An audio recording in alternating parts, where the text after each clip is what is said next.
دل ہی تو ہے۔ دلیپ سنگھ کا انشائیہ۔ 6 اپریل 1987 کی بات ہے۔ میں دفتر میں اپنے ایک شاعر دوست کے ساتھ بیٹھا تھا کہ میرے دل میں شدید درد اٹھا۔ اس درد کو بعد میں دل کے دورے کا نام دیا گیا۔ دفتری زبان میں دورے کے لفظ کو دل و جان سے پسند کیا جاتا ہے، لیکن دل کے دورے سے بڑے بڑے خوف کھاتے ہیں۔ بظاہر 2 دوروں میں اتنا فرق ہونا تو نہیں چاہیے، لیکن کیا کیا جائے کہ ہے۔ میرا خیال ہے کہ اگر سرکار اپنے ان افسران کو جو دورے کے ہردم متلاشی رہتے ہیں یہ بتا دے کہ دورے کے ساتھ آپ کو دل کے بھی دورے پر بھیجا جائے گا تو مجھے یقین ہے کہ سرکاری خرچ میں لاکھوں روپے کی بچت ہو سکتی ہے۔ میں اپنے دل کے دورے کا ذمہ دار اپنے شاعر دوست کو نہیں ٹھہراتا، کیونکہ وہ بیچارہ تو مجھے وہی شعر سنا رہا تھا جو میں سینکڑوں بار پہلے اس سے سن چکا تھا، اور میں وہی داد دے رہا تھا جو پہلے کئی بار دے چکا تھا۔ مجھے اس سے شکایت ہے تو بس اتنی کہ جب میں نے اس سے ذکر کیا کہ میرے دل میں درد اٹھ رہا ہے تو بجائے مجھے اسپتال لے جانے کے اس نے مجھے یہ کہہ کر تسلی دی کہ مرزا غالب نے کہا ہے کہ دل ہی تو ہے نہ سنگ و خشت، درد سے بھر نہ آئے کیوں۔ اس دن مجھے احساس ہوا کہ اردو شاعروں نے سینکڑوں ایسے شعر کہہ رکھے ہیں جو بوقت ضرورت کام آنے کی بجائے نہایت خطرناک ثابت ہو سکتے ہیں۔ ہمارے ایک چچا ایک اردو شعر ہی کی وجہ سے اپنی جان کھو چکے ہیں۔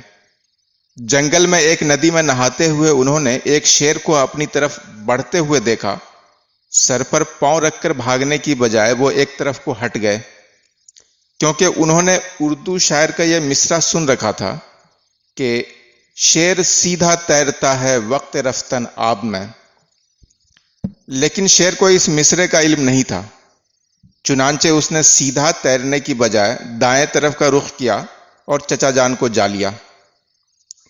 میری چچی نے اس شاعر پر ہر جانے کا مقدمہ درج کرنے کی سوچی تھی، لیکن جب اسے معلوم ہوا کہ مقدمے کا یہاں ایسے بھی ہوتا ہے کہ جب ملزم شاعر اور مظلومہ چچی خدا کی بخشی ہوئی زندگی گزار کر اس جہان فانی سے رخصت ہو جائیں گے، مقدمہ تب تک چل رہا ہوگا، تو اس نے اپنا ارادہ ترک کر دیا۔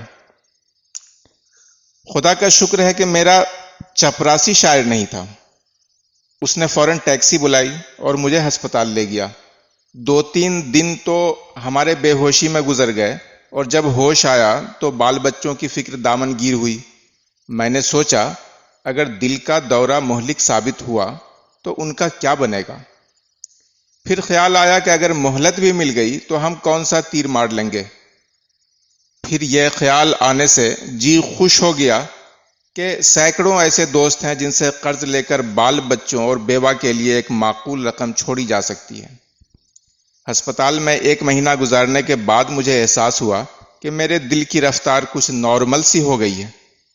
ڈاکٹر سے میں نے ذکر کیا کہ میں اپنے آپ کو تندرست محسوس کر رہا ہوں۔ اس نے پوچھا آپ کو کیسے پتا؟ آپ ڈاکٹر ہیں کیا؟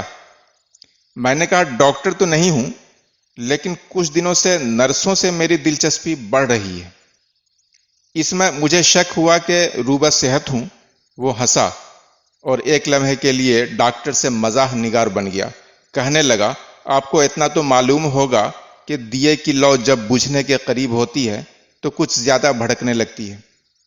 یہ سنتے ہی نرسوں میں میری دلچسپی ختم ہو گئی۔ جب میں ہسپتال میں داخل ہوا تھا تو ڈاکٹر اور نرسیں مجھے مسٹر دلیپ سنگھ کہہ کر مخاطب کرتے تھے۔ کچھ دنوں کے بعد بھائی صاحب کہنے لگے، کچھ اور دن گزرے تو مجھے انکل کہنے لگے۔ میں حیران، ایسا کیوں ہو رہا ہے؟ ایک دن آئینہ دیکھا تو حقیقت مجھ پر واضح ہو گئی کہ میں کئی سالوں سے داڑھی کو خضاب لگا رہا ہوں، کیونکہ خضاب اعلیٰ کوالٹی کا ہوتا ہے، اس لیے میری اون پر پردہ ڈالے ہوئے تھا۔ ہسپتال میں چونکہ خضاب کی سہولت مہیا نہیں تھی، اس لیے میری عمر دن بدن بڑھ رہی تھی۔ میں نے سوچا کہ اس سے پہلے کہ ہسپتال کے لوگ مجھے بابا جی کہنے لگیں، یہاں سے کھسک جانا چاہیے۔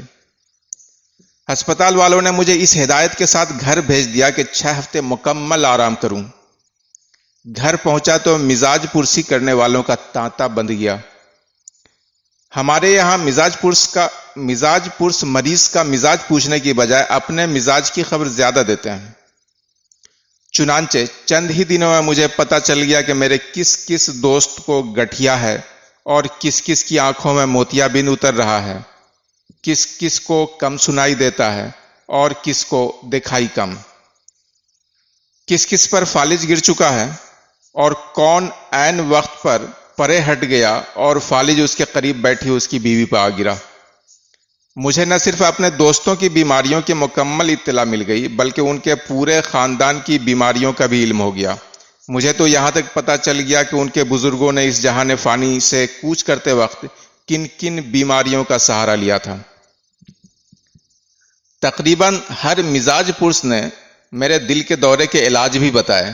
مجھے اپنی بیماری کے دوران احساس ہوا کہ ہم سب کے اندر کسی کونے کھدرے میں ایک حکیم چھپا بیٹھا رہتا ہے جو کسی بیمار کو دیکھتے ہی فوراً باہر نکل آتا ہے اور نسخے پر نسخہ لکھنا شروع کر دیتا ہے۔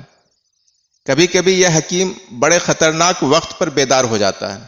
مجھے یاد ہے کہ ہمارے ایک بزرگ جب بہت بیمار ہوئے تو میں ان کے علاج کے لیے ایک ڈاکٹر کو بلا لایا۔ ڈاکٹر جب ان کا معائنہ کر رہا تھا تو اسے چھینک آ گئی۔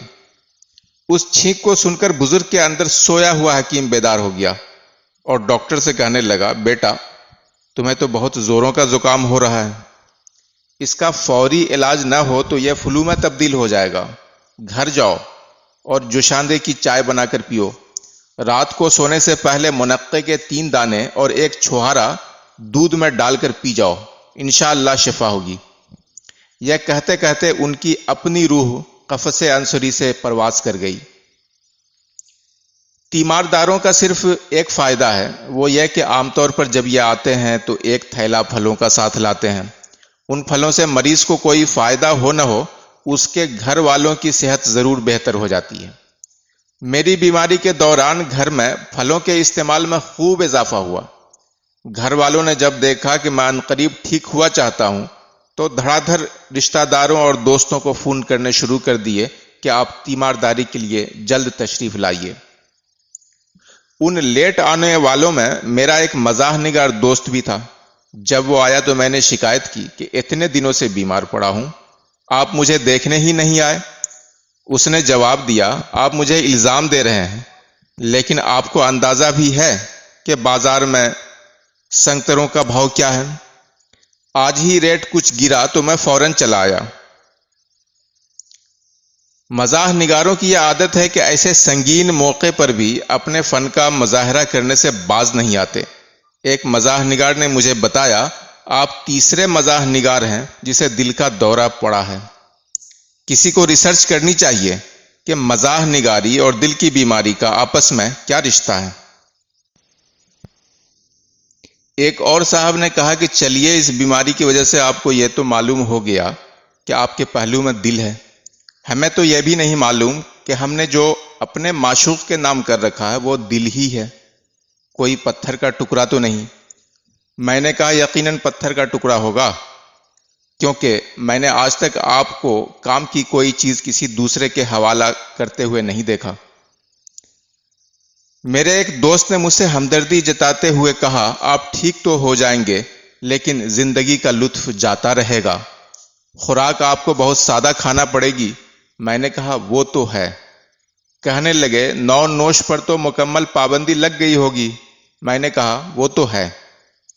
اب تک میں ان کی ہمدردی سے اتنا متاثر ہو چکا تھا کہ میں نے کہا، دیکھیے قسمت کی بات ہے، کچھ دن پہلے ایک بوتل اسکاچ خرید کے لایا تھا، لیکن اب وہ میرے کس کام کی، اس الماری میں پڑی رہے گی۔ انہوں نے الماری سے بوتل نکال لی اور میری آنکھوں کے سامنے اپنے تھیلے میں ڈال لی، جس میں سے 6 کیلے نکال کر انہوں نے میرے سامنے رکھے تھے۔ کہنے لگے مشکل وقت میں دوست کے کام نہیں آئے گا تو پھر کون آئے گا۔ دل کی بیماری کے سلسلے میں مجھے کچھ مفید مشورے بھی ملے، جن میں ایک یہ بھی تھا کہ اب مجھے بسوں میں سواری کرنے کی بجائے موٹر خریدنی چاہیے اور اسے چلانے کے لیے ایک ڈرائیور رکھنا چاہیے ظاہر ہے کہ میرے دوستوں کا خیال تھا کہ مجھے دل کا دورہ نہیں پڑا، میری لاٹری نکلی ہے۔ دل کی بیماری کی وجہ سے نقصان تو بہت ہوئے، لیکن ناشکر گزاری ہوگی اگر فوائد کا ذکر نہ کیا جائے۔ اس بیماری کی وجہ سے دفتر میں میرا وقار بہت بڑھ گیا ہے۔ میرے افسران بالا بات کرتے وقت مجھ سے آواز تک اونچی نہیں کرتے کہ کہیں میری موت کا الزام ان کے سر نہ جائے۔ میں دن بھر ہاتھ پر ہاتھ بلکہ دل پر ہاتھ رکھے بیٹھا رہتا ہوں، لیکن کیا مجال جو مجھے کوئی کام کہہ دے۔ اس بیماری کی وجہ سے مجھے وزن کم کرنا ضروری تھا۔ میں نے دیکھا کہ وزن کے گھٹنے سے میرے جسم کے کئی ایک پرزے سکڑ گئے۔ اس وجہ سے مجھے پورا وارڈروب نیا مل گیا۔ یہ کوئی معمولی فائدہ نہیں۔ ایک ایسے شخص کے لیے جس نے آج تک کبھی درزی کو ماپ نہیں دیا، خدا کے فضل سے ہم 7 بھائی ہیں۔ ہمارے گھر میں کپڑے ہمیشہ بڑے بھائی صاحب ہی کے سلتے رہتے ہیں، جنہیں ہم سارے بھائی باری باری پہنتے ہیں۔ اس لیے ماپ ہمیشہ انہی کا لیا جاتا تھا۔ میں نے تو انگریزی میں MA محض اس لیے کیا کہ بھائی صاحب نے کیا تھا، ورنہ میری دلچسپی تو تاریخ میں تھی۔ والد صاحب کہا کرتے تھے کہ اگر تم نے ہسٹری لی تو ان کتابوں کا کیا بنے گا جو میں تمہارے بڑے بھائی کے لیے خرید چکا ہوں۔ بیماری کے بعد جب میں پہلی بار درزی کو ماپ دینے گیا تو اس کے ہاتھ لگانے سے مجھے بڑی گدگدی ہوئی۔ درزی حیران ہو کر پوچھنے لگا، کھیکھی کیوں کر رہے ہو؟ زندگی میں پہلے کبھی ماپ نہیں دیا؟ میں اس کو سچ کیا بتاتا؟ گھر کے بھید کوئی دوسروں کو بتاتا ہے کیا؟ ایک فائدہ اس بیماری کا یہ بھی ہوا کہ میں یہ مضمون لکھ پا رہا ہوں۔ تقریباً تمام مزاح نگار اپنی اپنی بیماریوں پر مضمون لکھ چکے ہیں۔ کسی نے داڑھ کے درد کا قصہ لکھا تو کسی نے ٹانگ ٹوٹنے کی داستان۔ مجھے محسوس ہونے لگا تھا کہ میری اچھی صحت نے مجھے ایک مضمون سے محروم کر رکھا ہے۔ میں اپنے بیمار دل کا شکر گزار ہوں، جس کی وجہ سے اب میں بھی دوسرے مزاح نگاروں کے سامنے گردن اکڑا کر کہہ سکتا ہوں کہ ہم بھی اب 5 سواروں میں ہیں۔